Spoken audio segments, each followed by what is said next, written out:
Hey everyone, how's it going? Christina here. Hope you're all doing well. Welcome back to another video. Happy Wednesday. Doing a weekly update for you today on Hoppy. The chart is slightly down right now for the past 24 hours, but this is nothing to really worry about. Hoppy's chart right now is one of the most bullish looking charts in the entire crypto space, in my opinion. This is a great play. Um, as you can see over on the community sentiment, which I'll go over in a little bit. But I want to start with the 24-hour chart as I always do. Down a little bit, 5.73%, but that is nothing. And we have a little bit of volatility happening. So we have, this was on just yesterday on the 12th, November 12th. By the way, we're dealing with 3 zeros here, and we're currently at a price of 19.18. So yesterday we were dealing with the price of 21.69. We see it go down to about 17.54. It hikes back up again to about 21.96, back down again to 17.94, back down even lower to about 17.47, and then I think we're going to see it definitely come back up again, no doubt, to about 20. And then I think we could definitely, beyond that, see it get in the 21, 22, and hopefully 23 range because, usually when it's down like that, we see a lot of these declines. It hikes back up, kind of following the pattern that we see here, but it tends to usually go up a little higher. So I'd like to see it hopefully in that 22, 23 range in the next couple of days. Moving on to the 7-day chart, we do see this decline here. It's down 34.27% for the week. We have an all-time high of 32.38, and we have an all-time low of 14.75. But again, I do think we will start to see this hike back up, and then hopefully get back up to that 30 range that we see right here. So obviously this is temporary. When we look at the 1 month view, it's up 11.52% for the month. But when we look at the 1 month view and we see this down here, we think, oh gosh, like that looks so bad. It's all the way down. But when we zoom out even more and go to the 1 year view, you can see it's only about here. So it really is still up, and it's following that trend of 2 steps forward, 1 step backward. With every decline here, we see an incline. So the more it kind of goes down here, I think the further it's going to spike up when it eventually does. This has an all-time high of about 34. So it would be nice if we could see it maybe hit that. Let's see, today is November 13th, so it would be nice if we could see it hit this all-time high by the end of the month. That's just a hypothetical hypothesis. I mean, I'm not saying that's definitely going to happen. I think it's possible, and I think it would be nice to see that. Nonetheless, this is an extremely bullish chart, and I think, we have seen nothing yet for this. This hasn't even really taken off like I think it will when we get into the peak of the bull cycle.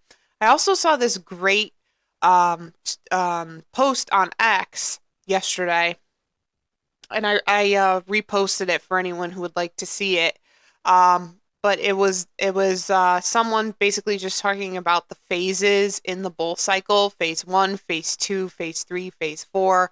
And phase 1 is usually, and I'm actually going to pull it up. Phase 1 is usually Bitcoin pumps. That's usually the first thing that happens before any of these other altcoins or microcap meme coins, low cap coins start to pump. So usually phase 1, and it's so funny, I just got a notification on my phone for Bitcoin. When I looked at this number last night, it was 88,000, around the $88,000 mark, maybe a little over that.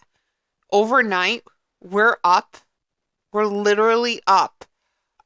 See, this is where it was yesterday, the 88 range. We are up like, what is that? 1, 2, three, four, five, almost $5,000, which is insane for Bitcoin. Bitcoin is flying. So this post said, like, there's phases, and phase one is Bitcoin is going to really, really pump.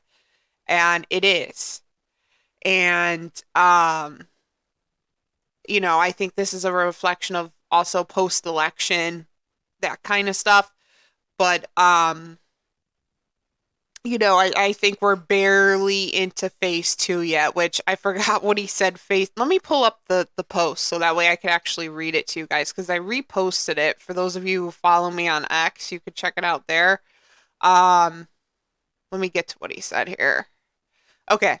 So the post says crypto bull runs work like this. Part one, Bitcoin pumps so hard you mistake it for I'm not going to say the SHIT on here, but you mistake it for that kind of coin. And also, like, it's not that I'm one of those like weird people who won't like say a swear word, but I have to remember, like I'm on YouTube here, so I'm not going to be like swearing and using all like that language constantly. Like, I'm trying to keep it professional. So it's not like I'm one of those weirdos who's afraid to say those words, but I just understand I'm filming on YouTube here. So part one is Bitcoin pumps. Part two, Ethereum starts pumping alongside it and reaches all-time highs faster than you imagine. Part three, capital rotates into high cap cryptos. Top 20-ish, top 20-ish is in parentheses, and they start pumping hard. This is when retail truly comes back. They are hardly back now. Part four. Now this is where the fun starts. This is when capital rotates into low cap. What can I do to replace the term SHIT coins? Well, I'll think of something, but this is when capital rotates into low cap trash coins. Maybe we'll call it that. And they start printing ridiculous returns. This is the anatomy of a bull run. We are barely at the start of part two. So in a nutshell, Bitcoin pumps. That's part one. Ethereum starts pumping alongside it. That's part two. So I think we're barely into part two right now. So we'll also have to keep an eye on Ethereum a little bit. Part three, capital rotates into high cap cryptos. Part four, that's when everything else starts to pump. So it's an interesting tweet if you want to go read it yourself. It's by the account Lady of Crypto. So if you want to go and read it, I reposted it on my page. So I thought it was an interesting tweet. So I reposted that. So we're barely into part two right now. Let's look at the exchange listings for this. Yeah, okay, we're still at 27. But it looks like they're working on some more.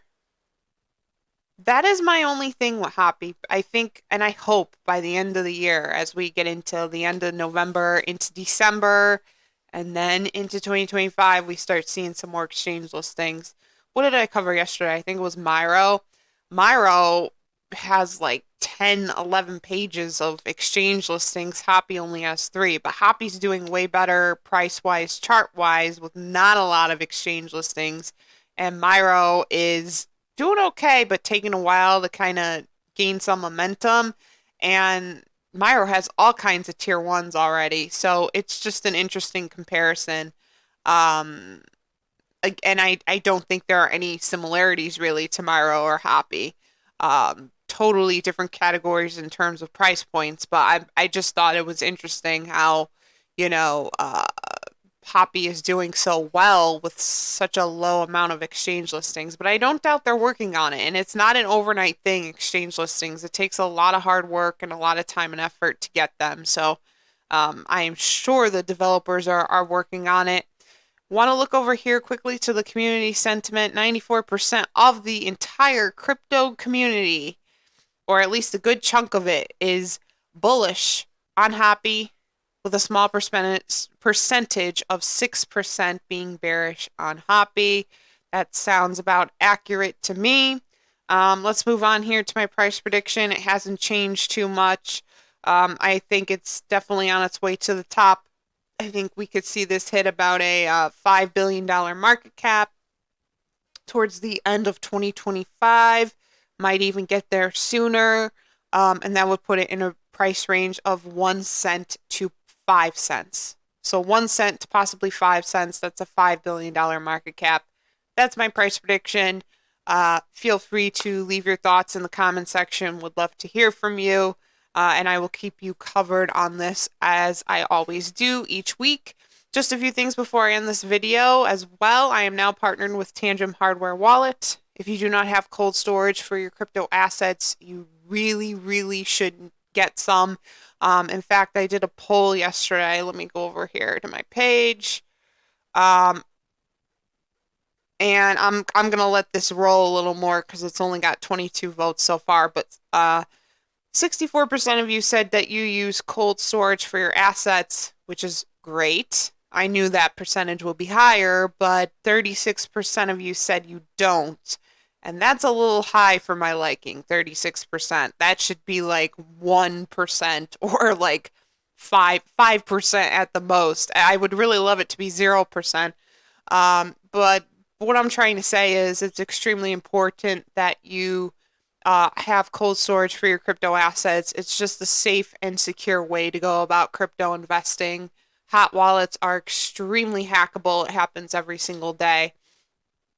So please consider getting some cold storage, and why not a Tangent Hardware wallet? It's one of the best in the crypto space, very user-friendly, easy to use, safe, and secure. If you're interested, follow my link in the description section of this video, and you can enjoy 10% off at checkout with my code PUMP. I also have a monthly membership going on for $3.99 a month. Check it out.